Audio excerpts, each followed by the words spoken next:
ekonomi, uang, kayak gitu tidak bisa dipungkiri bahwa itu sebenarnya sumber kebahagiaan, tapi itu nilai apa ya, istilahnya nilainya itu akan berbeda-beda bagi setiap orang.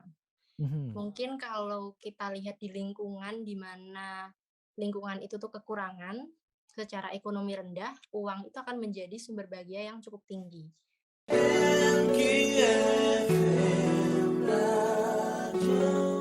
Ini adalah andai saja aku dapat merasa lebih bahagia. Nah, sebelum nanti kita membahas alasan kenapa kita harus bahagia nih, Mbak. Sebenarnya bahagia itu apa sih, Mbak? Karena saya pernah mendengar kalau bahagia itu adalah tenangnya hati dan lapangnya dada. Nah, kalau dari sisi psikologi gimana nih, Mbak?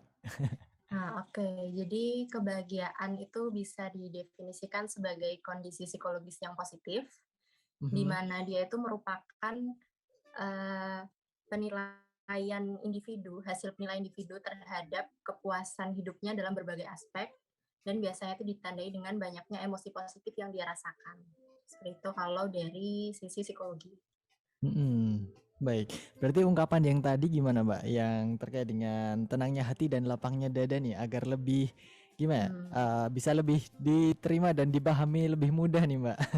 Oke, jadi itu juga termasuk ya, karena tadi seperti yang sudah saya paparkan sebelumnya, kebahagiaan itu salah satunya ditandai dengan banyaknya emosi positif yang kita rasakan. Nah, ketenangan hati, kemudian lapangnya dada itu kan juga salah satu bentuk emosi positif juga ya, Mas. Jadi, Mhm.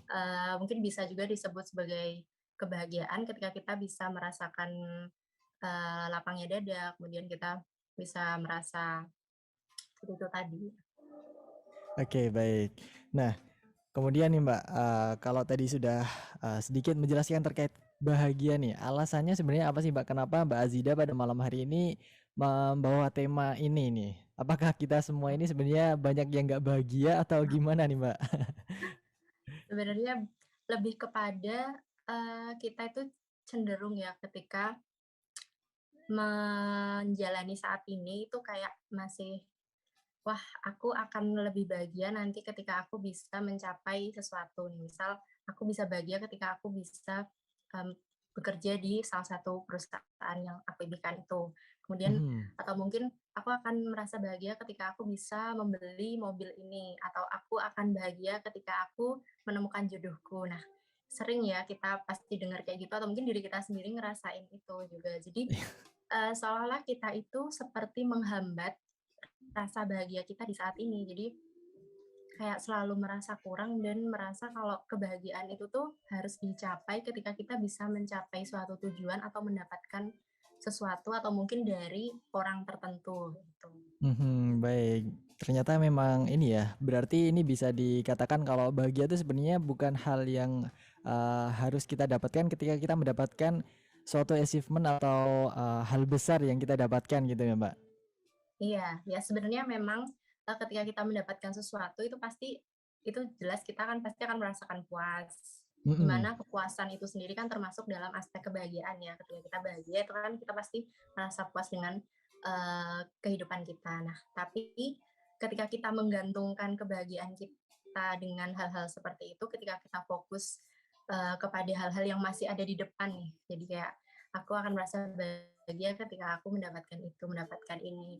Jadi kita malah kurang menikmati kebahagiaan kita di saat ini, di momen ini gitu.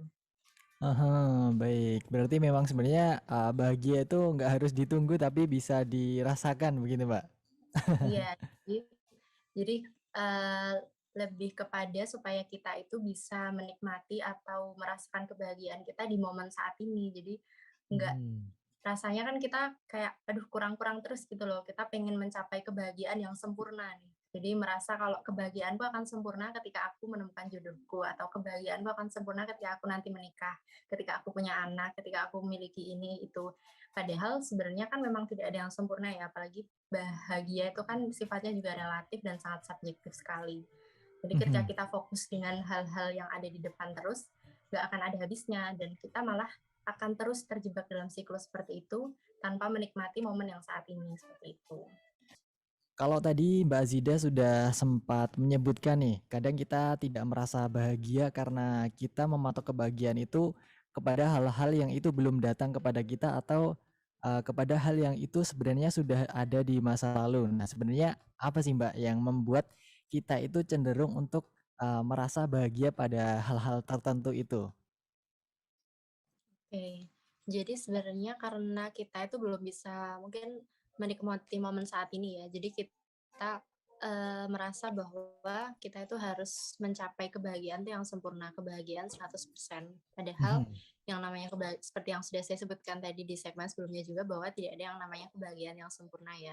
Jadi kita tuh harus punya mindset bahwa, hidup ini tuh bukan yang 100% bahagia atau 100 atau sepenuhnya itu kecewa. Jadi pasti imbang lah.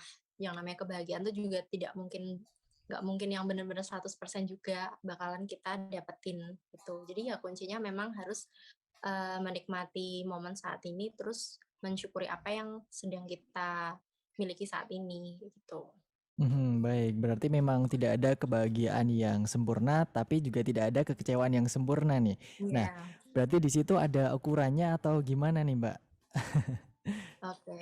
Sebenarnya kalau ukuran patokan pastinya tentunya nggak ada ya, Mhm. tergantung dan kembali kepada diri kita sendiri sebenarnya bagaimana kita menyikapi apapun yang terjadi dalam hidup kita kan. Ketika meskipun nanti ada musibah atau hal-hal istilahnya hal yang tidak diinginkan datang, tetapi kita memilih untuk tetap merasa mungkin merasa bahagia atau merasa puas dengan apapun yang kita dapatkan. Nah, di situ kan akhirnya kita akan bisa mendapatkan kebahagiaan itu, kayak gitu. Jadi sebenarnya Mhm. nggak ada patokan pasti, tapi lebih kembali kepada kita sendiri, mau bagaimana menyikapi apapun yang dalam kehidupan kita. Oke, baik. Berarti memang tidak ada ukuran yang pasti ya, karena setiap orang memiliki apa namanya, perspektifnya sendiri-sendiri terkait dengan Iya, kebahagiaan ini. Nah, iya, kemudian Mbak, selanjutnya nih terkait dengan tadi kalau kita mengatakan ya, tadi Mbak Azida mengangkat tema ini karena apa tadi ya? oke, karena, kebanyakan dari kita itu seperti apa ya, kurang kurang menikmati apa ya, momen saat ini gitu loh, Mas. Jadi, banyak nggak sih kita tuh dengar ungkapan kayak, "Aku bakal lebih bahagia ketika aku bisa punya pekerjaan ini. Aku akan Mhm, bahagia ketika aku nanti menemukan jodohku," kayak gitu loh. Jadi seolah-olah tuh kayak yang saat ini tuh kita nggak fokus, terus kita nggak mensyukuri kondisi yang saat ini, tapi kita terus-terusan melihat ke depan kayak, "Oke, aku bakal bahagia ketika aku bisa dapetin itu." Padahal belum tentu juga nanti ketika kita dapetin hal itu, kita tuh bakal langsung merasa cukup kan. Pasti mungkin ketika kita udah naik satu tangga, nanti kita akan mhm. melihat ke atas lagi, akan "Oke, aku udah dapet ini, terus aku pasti bakal lebih bahagia ketika aku dapet itu lagi." Nah, kayak gitu. Jadi seperti tidak ada habisnya gitu loh, Mas. Oke, baik. Berarti itu adalah hal yang positif atau negatif nih, Mbak? Karena kadang ada yang mengatakan kalau rasa puas ya itu kadang Mhm. harus dijaga, tapi kadang juga harus ditekan. Karena kadang kalau kita sudah merasa puas dengan hal yang saat ini kita capai, nanti kita tidak bisa mencapai yang lebih tinggi lagi nih, Mbak. Iya, benar benar benar banget sih. Jadi sebenarnya memang manusia itu kan, dipenuhi oleh keinginan-keinginan dan harapan ya, dan Mhm, harapan itu jadi salah satu pendorong dan penggerak kita untuk terus melangkah maju, untuk terus mengembangkan diri, mencapai hal-hal yang mungkin, saat ini belum kita capai, terus juga apa ya, meningkatkan kualitas kita juga kan sebenarnya. Tapi, eee yang saya maksudkan di sini tuh jadi bukan kita tuh, apa ya, bahagia dengan kondisi saat ini tuh bukan berarti kita merasa puas diri, tetapi kita itu menerima apa yang masih kurang, gitu. mhm, Jadi, karena kan pada setiap momennya itu pasti memang ada hal-hal yang mungkin masih kurang bagi kita nih, kita masih belum bisa mencapai. Nah, dengan kita menerima itu, kita kan jadi lebih menikmati momen saat ini dan apa ya, setiap momennya tuh kita bisa mensyukuri itu gitu loh. Jadi, nggak terus-terusan melihat ke atas terus. Jadi sebenarnya hal ini punya harapan, terus punya patokan, aku nanti mau ini, mau itu tuh sebenarnya bagus juga karena itu yang jadi pendorong dan penggerak kita. Cuman ketika kita meletakkan kebahagiaan kita, standar bahagia kita pada hal-hal yang itu belum belum kita capai itu, nantinya malah kayak nggak ada habisnya. Kita akan terus-terusan mengejar kebahagiaan-kebahagiaan yang sebenarnya itu nggak akan ada habisnya gitu loh. Kita akan lelah sendiri dan kita tidak menikmati momen saat ini. Kita tidak mhm. menikmati hidup kita lah jadinya ya kan, karena kita selalu melihat ke jalan yang belum kita tapak nih istilahnya gitu. Nah, kalau kemudian, dampaknya apa nih, Mbak, terkait dengan misalkan kita tidak bisa menikmati yang kita Mhm. punya saat ini? Oke, dampaknya ya. Jadi sebenarnya dampaknya tuh pastinya banyak banget ya ketika kita terus-menerus melihat ke depan terus tidak menikmati momen saat ini. Yang pertama juga nanti kita akan selalu merasa kurang dan merasa, apa ya, kurang bersyukur, terus tidak tidak apa ya, tidak bisa menjalani kehidupan itu dengan penuh gitu, karena Mhm. terus-menerus merasa kurang, terus terus apa ya, rasanya kayak nggak bahagia terus. Gimana sih rasanya orang tuh kalau kayak nggak bahagia pasti nggak nyaman ya tentunya, Mhm. itu pertama kayak gitu. Terus sebenarnya perasaan-perasaan kayak gini itu juga bisa berdampak ketika kita nantinya punya hubungan romantis dengan seseorang nih, misal kita menikah, ketika kita Iya. punya mindset, menggantungkan kebahagiaan kita pada sesuatu yang belum kita dapatkan itu misalnya, "Wah, aku nanti akan bahagia ketika aku menikah dengan si ini." Biasanya kan Mhm. ada ya orang yang kayak gitu karena, "Aku bahagia ketika aku dapat jodoh, aku bahagia ketika aku menikah." Nah, dengan kita punya mindset seperti ini kan kita pasti akan menggantungkan kebahagiaan kita kepada orang itu, dengan pasangan kita kan. Mhm, iya. Otomatis pasti akan kayak gitu. Nah, ketika kita menggantungkan kebahagiaan kita dengan pasangan kita, dengan kayak kita menggantungkan kebahagiaan, kalau aku menikah pasti aku akan bahagia. Nah, ketika kita sudah menapaki jalan itu, ketika kita sudah menikah, kita sudah berpasangan dengan si orang ini, tapi ternyata nanti di tengah jalan tuh kita menemukan kekecewaan ya, karena yang namanya sebuah hubungan, apalagi pernikahan itu kan penuh lika-liku, penuh konflik, dan pasti ada hal-hal yang tidak sesuai dengan harapan kita. Nah, oke, nah sebenarnya salah satu kunci untuk mencapai kebahagiaan itu juga adalah kita itu harus memberdayakan diri kita ya. Jadi Mhm. kayak itu, mungkin kita ketika kita tahu apa kelebihan kita kan kita akan memberdayakan diri kita ya, akan memaksimalkan potensi kita, akan mencapai, apa ya, level yang lebih tinggi gitu untuk diri kita. Nah, ketika kita mungkin belum menemukan kelebihan diri kita atau bakat kita, memang mungkin itu akan berkontribusi terhadap, rasa puas kita dalam hidup kita juga kan, ketika kita belum bisa untuk mungkin mencapai level yang lebih tinggi, itu kita jadinya merasa kurang puas. Nah, mungkin kalau untuk bakat itu bisa mencoba kali ya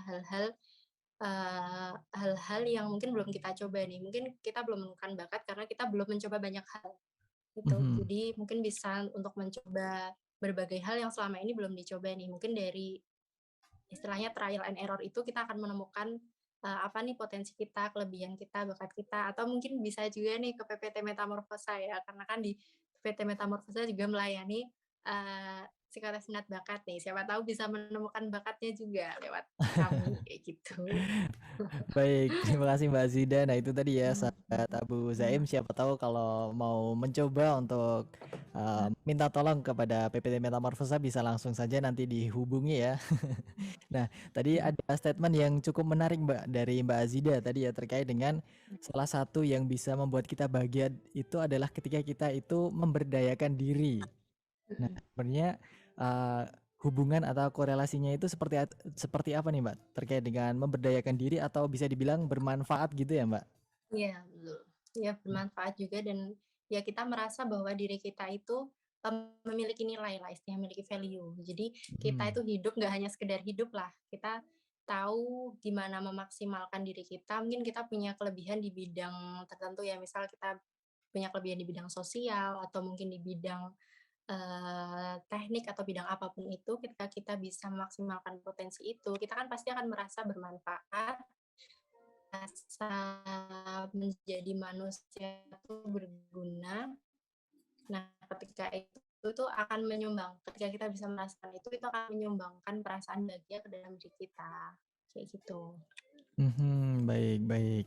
Berarti memang, Mhm. ini ya, kadang siapa tahu nih sahabat MI juga merasa belum bahagia karena merasa, dirinya belum begitu memiliki pengaruh ya terhadap lingkungan atau barangkali juga dirinya sendiri nih. Iya. Nah, selain memberdayakan diri atau bermanfaat nih, Mbak, sebenarnya sumber bahagia yang lain itu apa sih, Mbak? Oke, sebenarnya sumber bahagia tuh ada banyak sekali ya, cuman kalau diklasifikasikan tuh ada 2 macam, dari lingkungan dan dari dalam diri sendiri. Mhm. Yang pertama kalau dari lingkungan itu ada banyak sekali aspek, contohnya mungkin kayak ekonomi ya, ekonomi, uang, kayak gitu tidak bisa dipungkiri bahwa itu sebenarnya sumber kebahagiaan, tapi itu nilai apa ya, istilahnya nilainya itu akan berbeda-beda bagi setiap orang. Mhm. Mungkin kalau kita lihat di lingkungan di mana lingkungan itu tuh kekurangan, secara ekonomi rendah, uang itu akan menjadi sumber bahagia yang cukup tinggi. Oke. Tetapi ketika kita melihat itu di lingkungan kita misalnya contohnya itu di lingkungan di mana kita itu bisa mendapatkan berbagai macam barang dengan mudah, atau mungkin di lingkungan orang-orang yang sudah berkecukupan, itu mungkin uang, tingkat kebahagiaannya tuh tidak tidak terlalu banyak menyumbangkan kebahagiaan kepada orang-orang seperti itu. Jadi, Mhm. level ininya tuh juga berbeda-beda gitu. Terus kemudian ada juga agama. Oke. Agama itu juga berpengaruh terhadap atau menjadi sumber kebahagiaan seseorang karena, memang dalam praktik-praktik agama, dalam semua agama itu kan sebenarnya mengajarkan kita untuk melakukan kebaikan. Intinya kan seperti itu, Mhm. melakukan kebaikan dan manusia itu kan fitrahnya memang baik ya. Ketika kita melakukan kebaikan, melakukan praktik-praktik ibadah agama apapun itu, kan akan memberikan sumber ketenangan batin kita. Nah, itu kan juga salah satu hal yang dapat membuat kita merasa bahagia, merasa tenang, gitu. Terus mungkin, dari ini juga, contohnya pernikahan. Pernikahan itu juga bisa jadi sumber kebahagiaan bagi seseorang. Karena memang Mhm. dalam penelitian itu, disebutkan bahwa orang yang menikah itu lebih bahagia dibandingkan dengan orang yang tidak menikah. Tapi ini juga perlu dilihat nih kondisi pernikahannya seperti apa dulu. Ketika pernikahan itu berfungsi dengan normal, mungkin dia akan menyumbangkan tingkat kebahagiaan lebih tinggi dibandingkan orang yang memilih untuk sendiri. Tapi Ah, ketika pernikahan itu tidak berfungsi dengan baik, mungkin dari salah satu pihaknya suami, istri, atau mungkin dari anak itu istilahnya ada problem, itu mungkin tidak tidak menyumbangkan kebahagiaan begitu banyak, apa mungkin malah membuat orang itu merasa kurang bahagia dibanding dia ketika masih sendiri, kayak gitu. Terus ada juga, kehidupan sosial, karena kita ini kan makhluk sosial ya. Nah, iya. ketika kita punya kehidupan sosial yang baik, kita berinteraksi dengan banyak orang, kemudian kita juga memiliki kualitas hubungan yang baik dengan teman, keluarga, pasangan, rekan kerja atau siapapun itu juga bisa menjadi sumber kebahagiaan kita, gitu. Mhm. Terus, setelah itu juga ada kesehatan. Kesehatan itu juga jadi sumber kebahagiaan bagi seseorang. Tapi yang dimaksud kesehatan di sini itu sebenarnya bukan kesehatan dalam arti yang sebenarnya, tapi bagaimana si individu itu mempersepsikan kesehatan pada dirinya. Jadi individu yang sakit tapi dia merasa dirinya sehat, itu tuh bisa Mhm. menjadi sumber kebahagiaan yang tinggi. Tetapi individu yang sebenarnya sehat tapi dia kayak merasa sakit-sakitan atau mungkin merasa ini kan ada ya orang seperti itu. Iya. Nah itu malah dia merasa kurang bahagia. Jadi sebenarnya kesehatan yang dimaksud di sini itu bukan kesehatan dalam artian yang sebenarnya, tapi bagaimana si individu itu memandang dirinya gitu. Jadi kalau dia merasa sehat meskipun mungkin dia ada sakit tertentu tapi dia tetap merasa ah aku sehat, aku bugar, dia punya mindset yang bagus terhadap kesehatannya, maka itu jadi sumber kebahagiaan bagi dirinya sendiri kayak gitu. Itu mungkin dari lingkungan ya. Kalau Mhm. dari dalam diri sendiri itu ada 3 aspek. Yang pertama itu adalah, kepuasan terhadap masa lalu. Jadi, apa masa lalu yang udah dilalui nih, ketika seseorang itu bisa, mengubah pandangannya terhadap kejadian di masa lalu, misal kejadiannya kejadian negatif ya, kejadian yang Iya. merugikan si diri individu ini. Ketika dia bisa mengubah pandangannya terhadap kejadian negatif ini menjadi mungkin sebuah pelajaran, kemudian dia bisa mensyukuri apa yang sudah terjadi, "Wah, aku bersyukur aku pernah mengalami hal itu sehingga saat ini aku bisa menjadi orang yang seperti ini." Kayak gitu. Terus juga dia memaafkan nih, memaafkan. Jadi apapun seburuk apapun kejadian di masa lalu, dia sudah memaafkan, mungkin memaafkan orang lain yang menyakiti dia, memaafkan dirinya sendiri yang sudah melakukan perbuatan buruk, memaafkan kejadian itu sendiri. Nah, itu bisa menjadi sumber bahagia kita, gitu. Kemudian yang kedua ada, perasaan kita terhadap masa kini nih. Jadi yang ada hubungannya sama tema sekarang kan perasaan kita terhadap masa kini. Jadi Iya. mensyukuri, menerima apapun kondisi dan keadaan kita saat ini, itu juga bisa menjadi sumber bahagia kita. Kemudian yang ketiga adalah optimisme dan harapan di masa depan. Jadi bukan berpikir yang aku akan bahagia ketika punya ini, punya itu, tapi dia optimis dan punya harapan bahwa di masa depan dia, eee, dapat mencapai mungkin keadaan hidup yang lebih baik. Nah, punya harapan dan punya optimisme ini juga bisa menjadi sumber atau, sumbangan kebahagiaan terhadap seseorang dari individu, kayak gitu.